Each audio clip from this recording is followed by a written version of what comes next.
Ang mga nilalang na ito ay may lakas na kaya nilang wasakin ang katawan ng kahit na ang pinakamagaling na mandirigma, at kung makakatagpo sila ng isa, ipinayo ni Eve kay Mimori na tumakbo dahil maging siya ay walang magagawa laban dito. Pagbalik sa hinaharap kung saan nakatagpo sina Mimori at Eve ng isang human-faced monster. Agad silang nagtago, pinag-aralan ang nilalang, at napagtanto na hindi sila nito pakakawalan. Ayon kay Mimori, katulad ng Soul Eater, ang mga human-faced monsters ay mahina sa pagtatago ng kanilang emosyon, kahit na iniisip nilang nagtatago sila.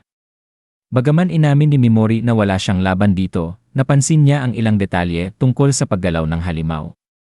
Nang ihagis ni Eve ang isang bato sa halimaw, na-deflect ito ng nilalang sa napakabilis na paraan, lalong pinatibay ang kanilang paniniwala na isang napakadelikadong kalaban ito. Agad na nakaisip ng plano si Mimori at tinawag ang kanyang mga kasamahan na sina Pigimaru at Slee para tumulong.